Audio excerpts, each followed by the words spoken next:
Welcome back. This video offers tips for completing the Program Outcomes section of the Program Review and Planning form. First off, what do we mean by program outcomes? Well, program outcomes are student learning outcomes. They are the knowledge, skills, and abilities that we expect students to possess upon completion of a program. Let's look at some sample Palomar program outcomes.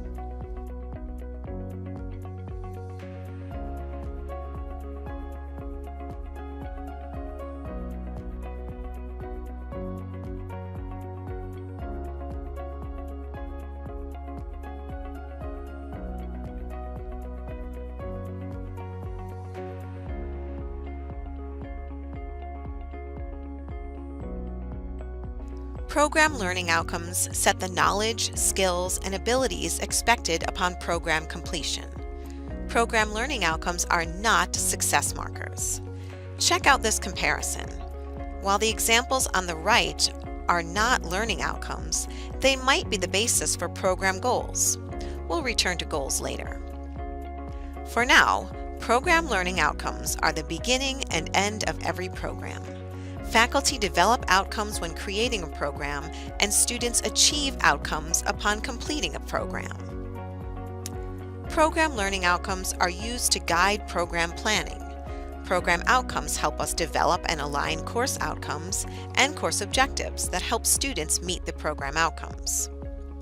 We also use program outcomes to decide how to sequence courses for successful program completion through guided pathways. Finally, program outcomes assessment informs program planning and improvement. So what's the difference between program learning outcomes and program goals? Program outcomes and course outcomes are written for students. Students are exposed to program outcomes through syllabi, guided pathways, instructors, and other course content. Program outcomes help students understand what the program is about and what they will be able to accomplish upon completing the program. Program goals, on the other hand, are written for faculty and others driving the program. Program goals are created in order to make improvements to the program.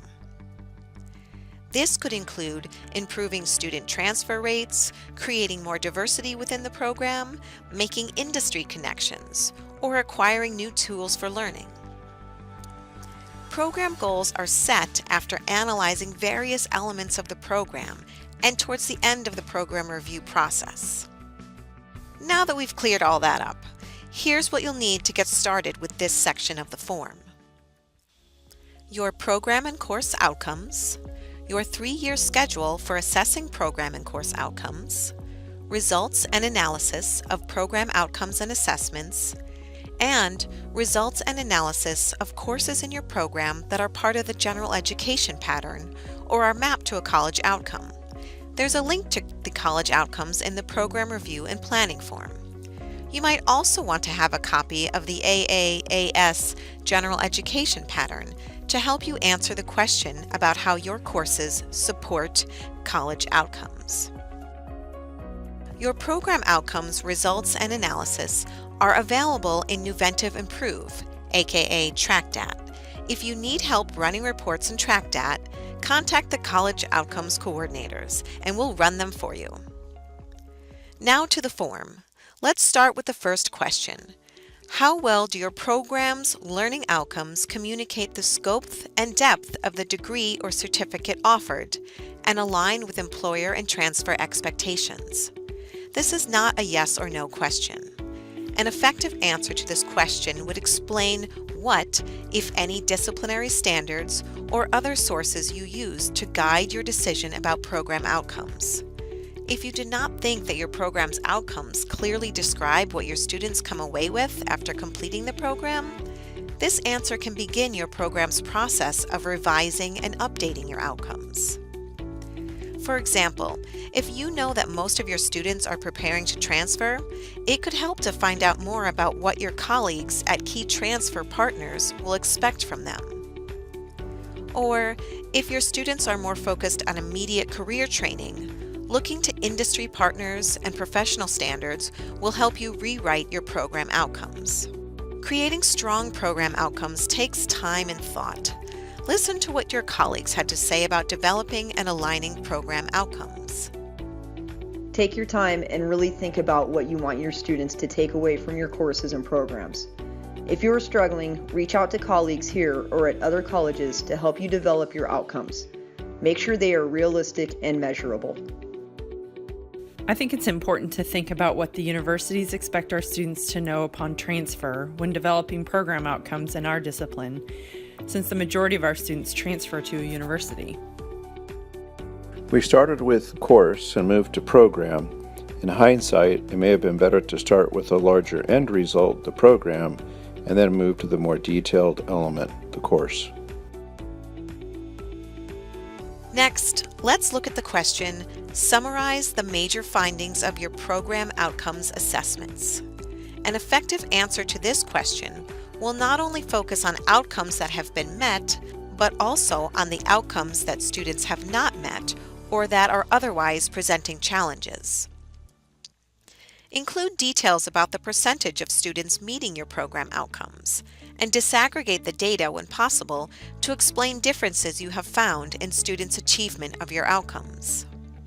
For example, you may find that students who have completed more than 50% of your program at the time they were assessed are more likely to demonstrate their achievement of the outcome than students who have just begun your program. This would be a good sign, and you could include this in your summary. The next question on the form asks, reflecting on the major findings you summarized, what are some questions you still have about students' learning in your program that you have not yet been able to address with your outcomes assessments? These questions can include limitations that are built into our current structure, like how do our students perform X procedure when they join the workforce?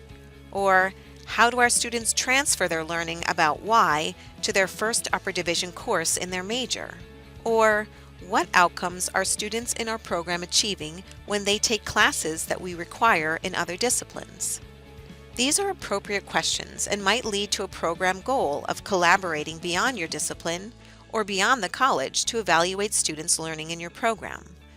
Other questions could be things like, how do internships or service learning experiences affect our students' learning? Does the order in which students complete our courses affect their achievement of program outcomes?